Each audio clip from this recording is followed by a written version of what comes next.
The car stopped in the middle of nowhere. Not for lack of fuel, not due to a mechanical failure. It was Renato who turned off the engine, alone, at 2 in the morning, on the shoulder of a deserted avenue. He stayed there, hands on the steering wheel, staring at the nothingness beyond the windshield. 41 years old, 3 companies in his name, enough money to buy the silence of any problem. And even so, his throat was tight in the way it tightens when a person realizes they have nothing left to say about their own life. It wasn't a dramatic thought that took him out of the house that night. It was the opposite, the absolute absence of any thought. He had returned from a business trip, entered the 400-square-meter apartment, heard the echo of his own footsteps on the marble, and realized that the empty place wasn't the apartment. It was him. Renato got out of the car without knowing where to go. He walked. The coat was too expensive for that cracked pavement. The shoes made a ridiculous sound of power on a street that had no witnesses at all. He turned the corner without intention and found himself in front of a small square, lit by 2 streetlights that flickered as if they too were tired of working. That was where he saw the woman.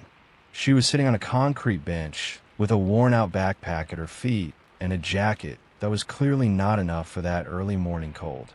She wasn't asking for anything. She wasn't looking around with that suspicion that the street teaches people too quickly. She was simply sitting, her head slightly tilted toward the sky, as if she were listening to something the rest of the world couldn't hear. Renato stopped. He stayed at a distance, not quite understanding what had held him there. Maybe it was the strangeness of the scene, that young woman, apparently under 30, with everything against her at that moment, and still carrying a posture that didn't apologize for existing. He went to sit on the bench beside her. There was no other place, he told himself. A lie. There were 3 other benches in the square. She turned her face toward him without surprise. She had dark eyes, tired in the honest way the eyes of those who truly work to survive become tired. She didn't say anything at first. She simply looked at him the way people look when they have already learned to read what lies behind expensive clothes and proper posture. "Are you okay?" she asked. The question caught Renato off guard, not because it was unexpected in itself, but because she was the one who asked it, because the tone carried no judgment, nor any interest in getting something in return. He didn't answer immediately. He looked at his own hands, at the ring he still wore even after 2 years separated, a habit or an incapacity, he had never decided which, and felt something loosen inside his chest. "I don't know," he said, and it was the most honest answer he had given in months. She nodded, as if "I don't know" were a perfectly reasonable answer to give at 2 in the morning in a square. Then she looked back at the sky. Her name was Camila. She told him without him asking, at a moment when the silence between them had become comfortable enough to be broken naturally. She said her name as someone offering something simple.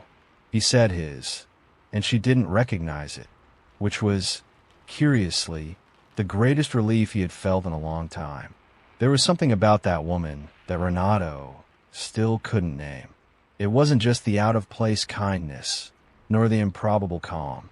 It was a question he was forming without realizing it, a doubt pulsing in the pit of his stomach from the very first moment he saw her.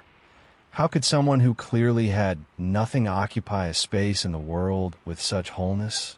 He didn't have the answer, but for the first time in many months, he was genuinely curious to find something out. The wind changed direction. On the horizon, a thick cloud erased the last visible stars. Camila looked at the sky one last time and, unhurried, began to close her backpack. "It's going to rain," she said, as someone announcing a simple fact. Renato looked up and only then realized he hadn't brought an umbrella. He had left with nothing. No plan, no protection, no destination. For the first time in years, that idea didn't terrify him. If you're enjoying this story, don't forget to subscribe to the channel, like the video, and tell me in the comments what you thought and which city or country you're watching from. The rain gave no warning. It came down all at once, the way rain falls when it isn't interested in being gentle. Renato stood up from the bench by instinct, looked around searching for a roof, an awning, anything. Camila already had her backpack on her shoulders and was walking toward a bus stop about 30 meters away, with the same calm of someone who knows every inch of that square well. He followed her without being invited. She didn't turn to see if he was coming, but she didn't quicken her pace to leave him behind either. They reached the rusty metal shelter together and stood there side by side, watching the rain hit the asphalt with that silent violence that only the early morning allows. "You don't have anywhere to go," she said. It wasn't a question. "I do," he replied. "I just don't want to go tonight." Camila turned her face toward him. There was an expression he couldn't immediately classify. It wasn't pity. It wasn't judgment. It was something closer to recognition, as if she had heard that sentence before, said in other ways, by herself. "I know what that is," she said softly. Renato wanted to ask what she meant. He felt there was a territory she hadn't opened yet, and that forcing his way in would be a mistake. So he stayed quiet, and the silence was filled by the steady sound of the rain. It was Camila who resumed, a few minutes later, when the rain began to weaken. She didn't start with her own story. She started with a question. "Do you have family?" "A sister," he replied. "We haven't spoken for about 2 years." "Why?" The question was too direct for a late-night conversation with a stranger. But there was something in the way she asked that removed any sense of intrusion. It was as if she was asking because she truly wanted to understand, not because she was looking for some weakness. "A fight over money," he said. "My father's inheritance. I won in court. She never forgave me." Camila nodded slowly. She didn't say he was right. She didn't say the sister was wrong. She said nothing, which was, in a way, the most intelligent response he had received on the subject in the past 2 years. "And you?" he asked, because the conversation had created a balance that called for reciprocity. She took a few seconds. She ran her thumb along the strap of her backpack, a small gesture that Renato noticed was a habit, something she did when she was internally organizing what she was about to say. "I don't have family," she said. "I lost my mother when I was 16. My father I never really knew. He left when I was a child and sent money for a few years, until he stopped sending it too." Renato didn't say "I'm sorry." He had learned that night, without anyone teaching him, that this phrase didn't work for Camila. She wasn't telling it to receive consolation. "You were alone since 16? 17, in practice. I stayed a year in Aunt's house. But my aunt had her own problems, and I was one more problem solved. So I left. And since then, I've managed on my own." There was a restraint in that answer that Renato felt cut through his chest. It wasn't empty pride. It was something denser, something shaped over time. It was the sentence of someone who had spent years having to be enough for herself because there simply was no other option available on the horizon. He thought of himself at 17. Private school, vacation trips, his parents' apartment downtown. He thought about how he had reached 41 full of resources and empty of purpose, and felt ashamed that wasn't welcome, but was completely honest. "How do you?" he asked, and the sentence came out before he had finished forming the thought. "How do I what?" "Not be angry. About all of this." Camila looked at the wet street for a moment. There was a bakery at the end of the block with a yellow light on, and the reflection ran across the asphalt like honey. "I was angry," she said, "for quite a long time. But anger is too heavy to carry when you're already carrying everything you need to survive." Renato kept looking at her, at that young and worn face that carried a wisdom none of his advisors, none of his 300 real an hour therapists had ever truly been able to deliver.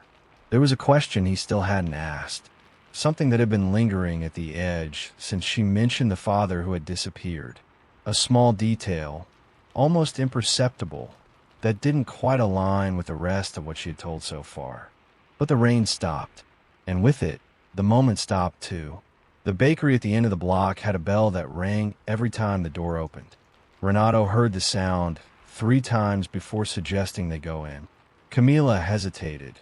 Not much, but enough for him to notice. and then agreed with a nod that felt more like a concession than a desire. Inside, the warmth was simple and honest. It smelled like stale bread and coffee that had been sitting too long in a thermos. A young man with a stained apron looked at them over the counter without particular curiosity, as if two strangers walking in together at 3 in the morning was the most normal thing in the world. And maybe, for that bakery, it was. Renato ordered 2 coffees without asking if she wanted one. Camila didn't complain, but he saw, out of the corner of his eye, that she discreetly checked her own pocket. An automatic gesture, almost invisible. The gesture of someone who has spent years calculating what they can and cannot afford before sitting down at table. "I'll pay," he said quietly, without making a ceremony out of it. She nodded, but there was a line of tension in her shoulders that didn't completely disappear. Renato understood it wasn't ingratitude. It was the weight of owing something to someone, a weight she had probably carried in much harsher ways before. They sat at a small formica table near the window. Outside, the street still glistened wet, and the streetlights formed circles of yellow light in the puddles. Camila held the coffee cup with both hands, as if she were warming something more than just her fingers. "You said you stayed at your aunt's house for a year," Renato said, picking up the thread where they had left off. "After you left, where did you go?" "First, to a friend's house. Then the friend got a boyfriend who didn't like me." She said this without bitterness, just with the precision of someone cataloging facts. "I worked at market for a while, but the owner was dishonest about the pay. I left. I worked as a cleaning assistant in a hospital for almost 2 years. It was the longest job I had." "What happened?" "The hospital cut outsourced staff. I was one of the first to go because I had been there the shortest time." Renato stayed quiet. There was a cruel logic in that sequence that he knew from the side of those who made the cuts, never from the side of those who received them. That inversion of perspective settled somewhere uncomfortable inside him. "How long have you been like this?" he asked. The word "like this" was deliberately vague. She understood. "On the street on and off, about 8 months. Not all the time. There are days I can pay for a shared room. There are days I can't." 8 months. Renato thought about the last 8 months of his own life. Meetings in glass-walled rooms overlooking the city. Dinners that cost more than many people's monthly salaries. A trip to Lisbon he had taken out of boredom, not desire. "Do you have any plan?" he asked, and immediately realized the question sounded wrong. Camila looked at him with an expression that wasn't quite offense, but came close. "I have plenty of plans," she said. "What I lack is ground to stand them on." Renato sat with that sentence echoing. There was a fundamental difference between not having plans and not having the structure to carry them out, and he had confused the two out of carelessness or unconscious prejudice. Both possibilities unsettled him equally. "Tell me one," he said. She looked at him for a second, assessing. Then she took a sip of coffee. "I want to take a technical course in nursing. I've tried twice to enroll in a free program. The first time, I missed the deadline because I didn't have a phone. The second time, I got accepted, but I couldn't afford the transportation every day to get there." The simplicity of the obstacles was what struck Renato the most. It wasn't a lack of intelligence. It wasn't a lack of will. It wasn't a lack of character. It was bus fare. It was a phone. It was the millimetric and insurmountable distance between wanting and being able when you have no support system at all. He wanted to say something. The words came to his mouth and stopped there, because there was something he needed to understand before offering anything, and that something involved the detail Camila had let slip earlier, almost unintentionally, when she talked about her father. She had said he sent money for a few years. But then she corrected the tense in a strange way, as if she wasn't sure about the end of the story. Renato hadn't asked yet, but he was going to. Before he could open his mouth, her phone vibrated on the table between them, with enough force to slightly move the cup. Camila looked at the screen. Something changed in her expression, quickly, almost imperceptibly, but real. She turned the phone face down without answering. Renato pretended he hadn't seen it. But the gesture lingered in the air between them like something physical, and he knew, by the way her shoulders had lifted slightly, that she knew he had noticed. They stayed silent for almost a minute. The guy behind the counter replaced the coffee pot. Outside, a car passed slowly with loud music, then disappeared. It could be anything, he said at last, without looking at the phone lying face down. It could, she agreed, and added nothing more. But there was something in her restraint that changed the temperature of the conversation. Renato didn't push. Instead, he let the silence do its work. And it was the silence that brought Camila back a few minutes later, her voice slightly lower than before. "There's a man who shows up from time to time," she said, looking at her coffee. "Says he wants to help me, but the kind of help he offers has a price I'm not willing to pay." Renato didn't need her to explain.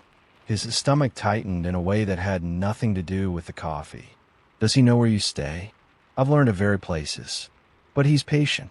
She said it with a calm that was clearly constructed, the kind of calm you learn when the alternative is panic. "He hadn't shown up for 3 weeks. That number is his. You can block him. I've already blocked 4 numbers. He switches." There was a normality in the way she described it that, for Renato, was more disturbing than any specific detail. It was the voice of someone who had absorbed danger as part of routine because there was no other way. Just as she had absorbed hunger, cold, uncertainty. Not because she had accepted it, but because resisting everything at once, without rest, without support, demanded a price the body simply couldn't pay every day. "You need to get out of here tonight," Renato said. She turned her face toward him. The expression wasn't fear. It was evaluation. "I know how this sounds," he continued, before she could say anything. "I know you have no reason to trust me. We've been strangers for less than 2 hours. Less than 2 hours," she repeated, in a tone that wasn't agreement, but wasn't refusal either. "There's a hotel 3 blocks from here. I'll pay for a room for you tonight, leave you with the key, and go. No conditions. Nothing." Camila looked at him for a span of time that felt longer than it was. Renato didn't try to fill the silence. He had learned, that night, that with her silence wasn't absence. It was processing. "Why?" she finally asked. It was a good question. It was, probably, the only question that mattered. And he realized, as he tried to answer it, that the true answer was harder to say than he had imagined. "Because I left home tonight wanting to disappear," he said. "And you were the first person in a long time who made me feel like existing still has a point." Camila stayed quiet. This time, the silence was different. Heavier, but not in a bad way. The weight of things that are true and that people rarely say out loud. "You're telling me this to convince me," she said, but her voice carried no accusation. It was almost a question. "I'm saying it because it's true," he replied. "If it were to convince you, I would have invented something more elaborate." The corner of her mouth moved. It wasn't quite a full smile, but it was the first time that night he saw that possibility on her face. She looked out the window. Then she looked at the phone lying face down on the table. Then she looked at him. "I go in alone," she said. "You go to the reception, pay, hand me the key outside, and leave." "Agreed. And if I get there and the room is any kind of trap—" "It isn't," he said. "But you have every right to doubt until you're sure." She picked up her phone, put it in her backpack without looking at the screen. She stood up with that same posture he had noticed in the square, the posture of someone who doesn't ask permission to occupy their own space. "Let's go," she said, "before I change my mind." They left the bakery together. The street smelled of wet earth and cold asphalt. Renato walked beside her without speaking, and in that silence there was something completely different from the empty silence he had found in his apartment hours earlier. 3 blocks away, the hotel sign flickered with an uneven white light. Camila looked straight ahead, backpack on her shoulder, her steps steady. Renato looked at her and thought about the sentence she had said in the bakery. "I have plenty of plans. What I lack is ground to stand them on." He had spent years building ground. For companies, for contracts, for assets. He had never thought that ground could be offered in other ways. But he was thinking about it now. The hotel receptionist was a middle-aged woman with eyes that had seen too much to be surprised by anything. She looked at Renato, looked at Camila standing outside by the glass window, and processed the scene without comment. He paid for 2 days, not one night. He didn't explain why. He took the key, thanked her, and left. Camila was leaning against the outer wall with her backpack between her feet. When he approached and held out the key, she looked at the object for a second before taking it, as if she were still checking whether there was some trick hidden in the simple metal of that yellow plastic key. "I paid for 2 days," he said. "You don't have to leave tomorrow morning." She opened her mouth, probably to refuse the difference. He continued before she could. "It's not charity. It's time. Time for you to think without rushing, without that man calling, without worrying about where you'll sleep tomorrow night." Camila closed her mouth. She looked at the key in her hand. "I don't like owing anything to anyone," she said. "I know." Renato put his hands in his pockets. "But there's a difference between owing and receiving. You spent years without receiving anything from anyone. That didn't become a debt. It became a hole." She lifted her gaze to him. There was something different in that expression now. It wasn't the evaluation from before, nor the restraint she used as armor. It was something more open, closer to the surface. "You're a strange person," she said. "I know," he agreed. "I found that out tonight." This time the smile came fully, quick but complete, and Renato felt it reach somewhere inside his chest that had been numb for far too long. She picked up her backpack, turned toward the hotel entrance, and then stopped. Without fully turning back, she said, "The technical course opens registrations in 3 weeks." He didn't respond immediately. He waited. "I was thinking about trying again," she continued. "But this time I need a fixed address to register, and transportation for about 4 months."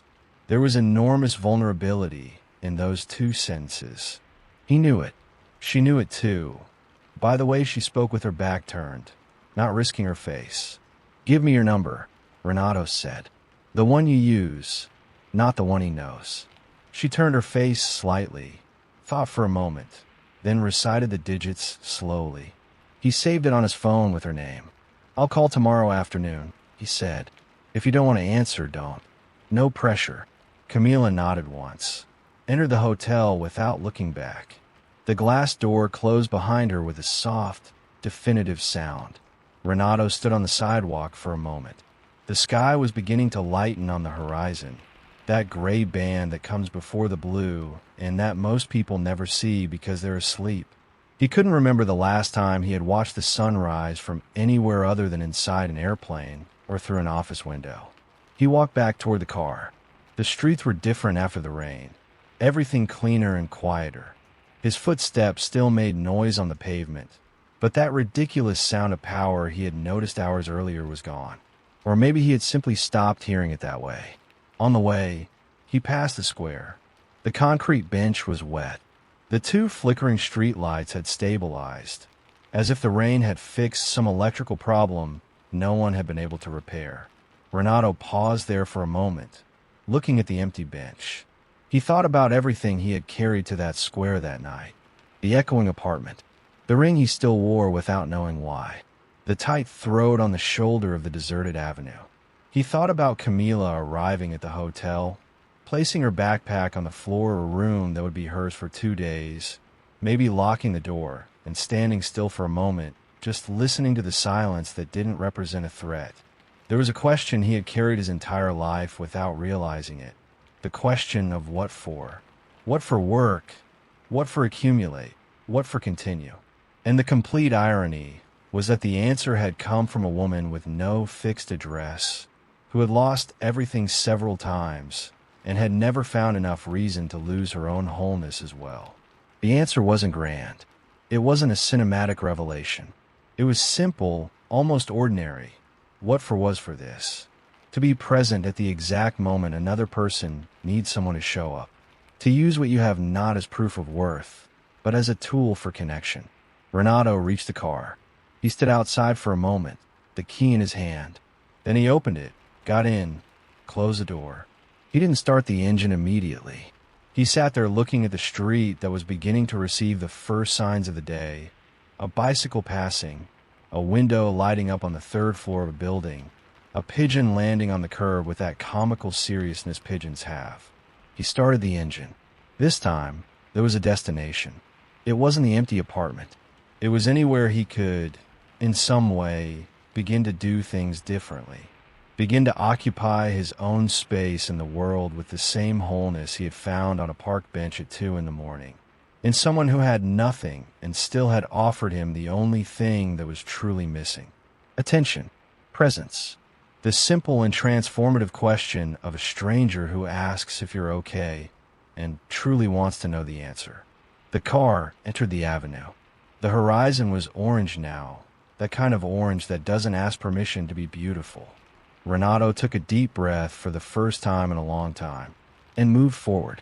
If you made it this far, thank you for staying. Stories like this exist because people like you choose to pause and listen.